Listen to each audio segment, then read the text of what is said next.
Hello and welcome back. In this video I'm going to use the custom event in Vue.js. That way we can just send an HTTP request to the server when we see any changes or when we do any action. So here is how it is going to work. Custom event is when you do something and you want your component to know what you have done. For example, when we create a user, we tell our component we have created a user. If you want to do something, do it. So here is how it is going to work.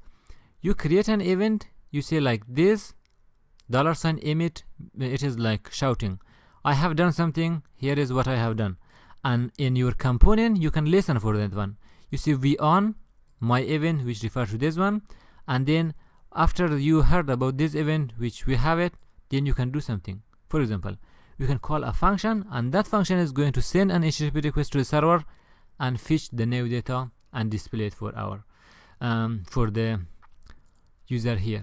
So what is I'm going to do is I'm not going to use this.emit. This is going to work only if you are using it in one component.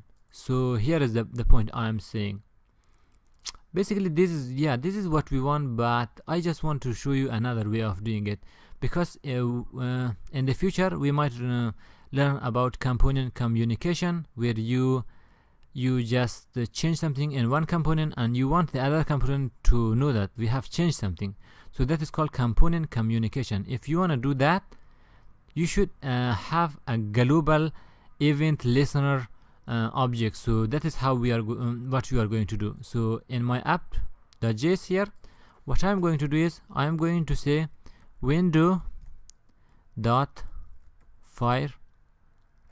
is, let's say, you can call it fire, you can call it whatever, and it is going to be equal to fire. Let's say we have a fire which is a new instance of fire. We say let fire equal to new view, something like this.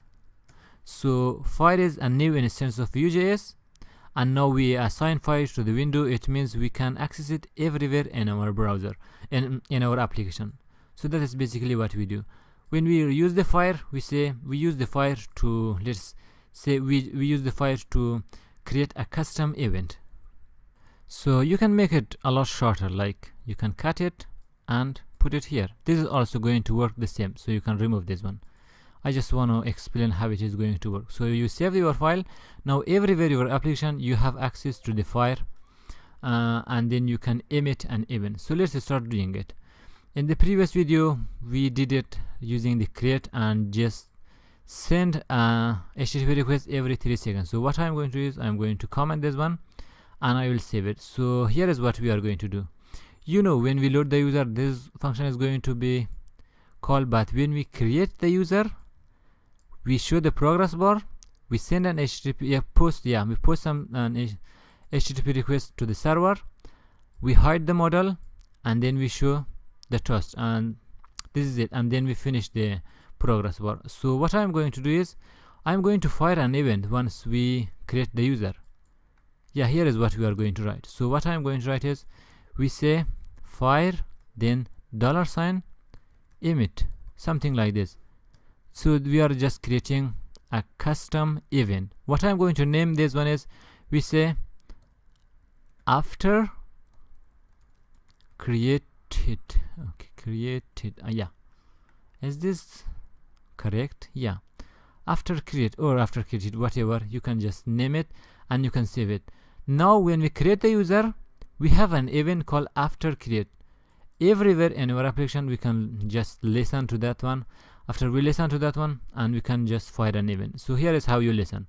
Here is the create one, and all the way down here we say fire $on. Here is how you listen for that one. So if I come here, you know this is going to emit something. If I come down, there is another one which is listening. So if I come down, let me see if I can find.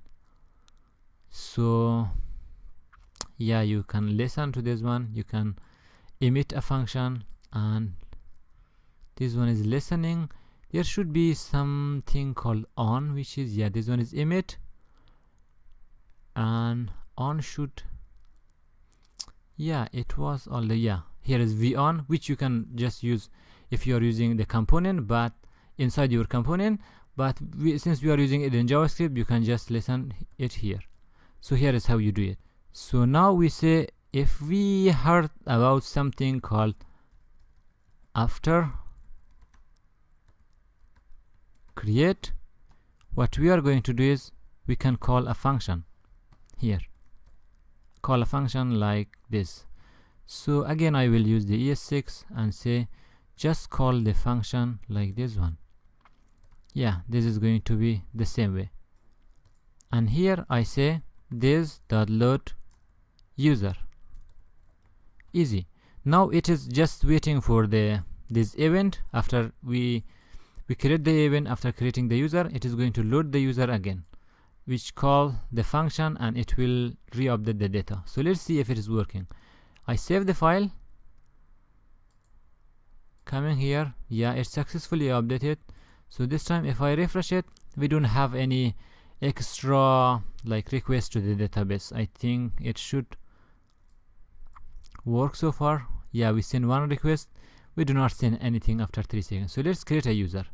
We create a user and we give it a name of new, and then we have new to me.com, and then we just leave the bio, and he is an admin. And if I give no password, let's create it. Yeah, it create the user, and it send a request to the server, and it update the data here. So that is basically a custom event. So if you want to learn more about this one, just search around a custom event in Vue.js, and this is how it is going to work. So to recap, basically we register this file globally so that we can use everywhere in our application. This is going to be an instance of Vue.js. That way we can have access to emit. We have access to on. So emit is going to create an event which you can pass the name. Basically, as a second parameter, you can just send a value, and then you can get the value here. So we just create the event called after create. You can name it anything you want, and then with on, using the same file, and you can listen for that. Once you listen, you know this. Once we heard about this event, we can trigger a function here, and then we load the user again. So this is how it is going to work.